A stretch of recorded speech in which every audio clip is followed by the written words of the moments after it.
Bonjour et j'espère que vous allez très bien. Alors, dans cette vidéo, nous allons faire la suite de la vidéo qu'on venait de faire précédemment.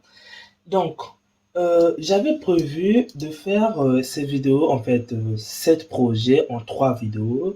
Mais j'ai vu si je le fais en 3 vidéos, ça va devenir un peu compliqué pour certaines vidéos. Donc, on va le faire en 4. Donc, j'avais prévu de faire ça et ça sur une seule vidéo. Et c'est ce qu'on a fait. Ça et les tuyaux qui sont là entourés. J'avais aussi prévu de le faire ça en une seule vidéo et ça en dernière vidéo. Mais je me suis dit que si j'ai fait ça là et ça là en une seule vidéo, donc les deux en une seule vidéo, ça va devenir un peu compliqué parce que là, on va incenser un peu passer par là et ça risquerait de faire perdre les gens. Donc du coup, nous allons travailler uniquement sur cet objet qui est là, qui va dépendre de l'objet qui se trouve ici. Donc souvenez-vous bien que on va travailler sur cet objet qui est là, qui va dépendre des poteaux qui sont là. Donc j'espère que vous avez compris l'objectif. Alors, pour cela, on va ouvrir le projet. Donc, je vais venir ici. Donc là, il y a des projets que j'ai prévu de faire, tels que ça, mais nous sommes sur ça. Donc, je vais ouvrir. Alors, une fois que nous sommes ici, voilà ce qu'on a eu à faire dans la vidéo précédente. Vraiment, allez-y le voir pour être vraiment sur la même ligne que nous. Mais ne vous inquiétez pas, sur cette vidéo, vous pouvez regarder comment on va faire. Et on va pas vraiment être vraiment en relation avec la vidéo précédente, mais ne vous inquiétez pas. Avant de commencer, j'aimerais mieux rappeler un peu ce qu'on a eu à faire dans la vidéo précédente. Donc, dans la vidéo précédente, je vais prendre cet objet. Donc, dans la vidéo précédente, on a créé cet objet que vous voyez ici. Donc, vous voyez bien, c'est un seul objet. Donc, bientôt, vous allez vous tromper par la suite. Ensuite, on a créé maintenant cet objet que vous voyez ici. Maintenant, l'objet qu'on a créé ici, que vous voyez, on a mis ça sur les bordures de cet objet. Donc, on a mis ça ici et ici. Donc, vous allez se retrouver parfois avec deux. Donc, si par exemple, je le mets ici, vous voyez bien qu'on se retrouve avec deux. En fait, les deux là ne sont que des copies de l'objet que vous êtes en train de voir ici. Donc, ce ne sont que des copies de cet objet. Donc, si vous le voyez sur des points, en fait, on a juste copié l'objet que vous avez vu au milieu. Alors, dans cette vidéo, nous allons travailler avec le rectangle que vous avez vu en haut. Donc, pour cela, vous allez venir prendre une ligne ici. On va créer un rectangle. Je préfère travailler avec des courbes parce que ça me facilite un peu la vie sur le contrôle de mes objets. Donc, je ne vais pas prendre ici je ne vais pas prendre un rectangle ici, donc d'abord un cube pour créer, pour le manipuler, sinon ça va devenir un peu difficile par la suite. Alors, pour cela, pour le transformer en cube, il suffit de donner une forme rectangulaire. Donc, on va prendre forme rectangulaire ici.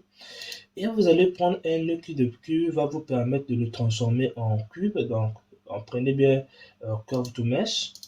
Et là, vous indiquez la forme. Donc là, voilà la forme que nous avions. Je vais le mettre simplement ici. Et là, vous allez se retrouver avec comme ça et comme ça. Vous le voyez. Et même la hauteur. Maintenant, une fois que vous avez fait cela, on va essayer de le poser maintenant en haut de cet objet. Donc en haut de cet objet qui est là. Donc, ce que nous allons faire ici pour le poser en haut, pour le poser en haut de cet objet, il suffit de le poser sur la courbe qui a créé cet objet. Donc pour nous, la courbe est bien là, si vous voulez voir. La courbe est là, donc c'est cette courbe qui a créé l'objet que vous voyez ici. Donc, pour ce faire, pour le poser en haut ici, vous allez utiliser le nœud qu'on appelle instance on point, qui est là. On va le mettre ici, donc je sais pas, c'est pas là.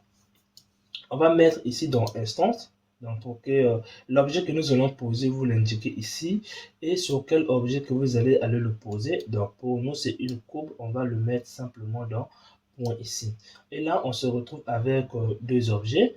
Donc, si je vous montre un peu la courbe en même temps que vos objets, vous allez voir que ça s'est posé en bas de la courbe et en haut de la courbe, mais on va supprimer ce qui est en bas. Donc, pour supprimer ce qui est en bas, vous allez venir prendre le nœud qu'on appelle, donc si vous voulez voir un peu tout, je ne sais pas si vous arrivez à bien voir ça. Donc, pour supprimer ce qui est en bas de la courbe, vous allez venir prendre le nœud qu'on appelle curve endpoint. Donc, ça s'appelle bien endpoint simplement. Je mets ici et je vais mettre ça sur sélection. Vous allez cliquer sur star ici. Donc, vous allez enlever le débit et là, on se retrouve avec ceci. Alors, pour voir l'objet qui était ici et votre objet, on va pas voir ici la courbe, on va le supprimer. On va plutôt voir la forme. Donc, on va mettre ici. Donc, vraiment, allez-y voir la vidéo précédente. Alors, une fois qu'on a fait, nous allons se retrouver avec quelques problèmes, notamment si par exemple on agrandit comme ça, vous voyez bien que ça dépasse un peu. Et nous, on veut que, on veut faire en sorte que lorsque on va agrandir cet objet qui est là, on veut pas que ça dépasse la longueur de cet objet qui est là. Donc, pour cela, on va jouer avec ce paramètre qui est là, que vous voyez là. Donc, on va le bloquer. On va le bloquer à partir d'une certaine longueur.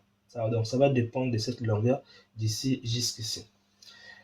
Donc, pour ce faire, vous allez faire sortir ce paramètre qui est là. Vous allez venir prendre le nœud qui s'appelle value. Dans input, vous prenez le nœud qui s'appelle bien value. Alors, je vais le mettre ici et je vais agrandir un peu. Et c'est cette valeur qui est là, et c'est ce nœud qui est là, on va bloquer. Donc, pour bloquer un nœud, il suffit d'utiliser dans les utilitaires le nœud qu'on appelle clamp ici. Et on va mettre ici. Et là, ça vous dit, est-ce que vous voulez bloquer, est-ce que vous voulez que ça puisse pas être, donc lorsque on va diminuer, ça puisse pas dépasser une certaine valeur lorsque on va diminuer, ou vous voulez bloquer lorsque on va augmenter. Donc là, on a bloqué à 1. Donc pour ce faire, on va bloquer que ça puisse pas dépasser la valeur qui est là. Donc pour cela, on doit aussi faire sortir cette valeur ici. On va venir ici prendre valeur. Donc là, si j'agrandis, vous voyez bien. Et cette valeur va bloquer cet objet. Donc là, je peux descendre, mais je peux pas dépasser la taille de cet objet. Donc voilà pourquoi vous voyez. Donc là, si vous remarquez bien, on a notre premier objet, deuxième, troisième et quatrième. Alors, maintenant, une fois que vous avez fait, là, vous voyez qu'on a un seul. Donc là, vous voyez qu'on a bien un seul. Alors, comment faire en sorte que ça puisse se répéter deux fois quand cet objet s'est répété deux fois? Donc, pour ce faire, rien de très difficile. Rappelez-vous, ce qu'on a fait de la vidéo précédente, c'est ce qui est là en dernière position, qui était de poser les deux objets. Mais là, on ne va pas poser les deux objets, mais on va poser les deux objets avec les objets qu'on vient d'ajouter en haut. Donc, pour cela, vous mettez ça simplement dans instance. Et là, vous vous retrouvez avec vos deux objets. Donc là, j'espère que vous voyez très bien.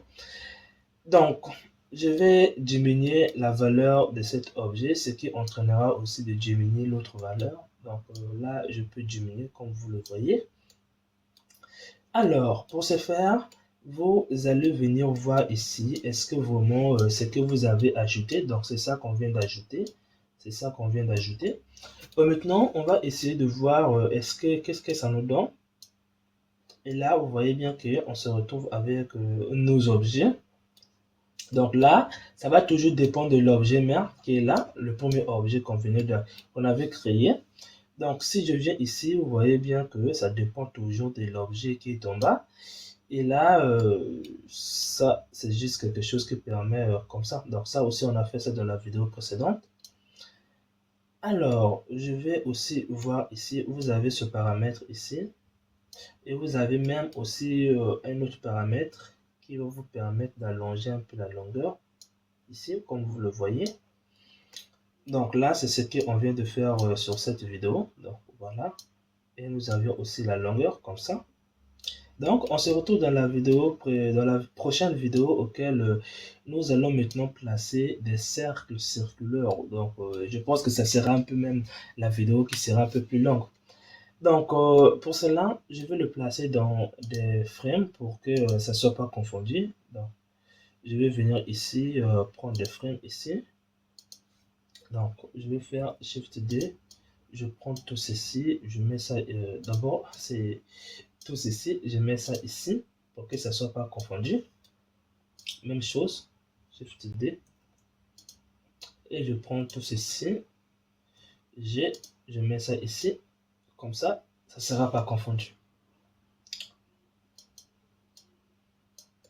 Donc, on va faire Shift D aussi, même chose pour les deux objets qui sont là. J'ai comme ça ne sera pas aussi confondu. La même chose pour ceux qui sont là aussi.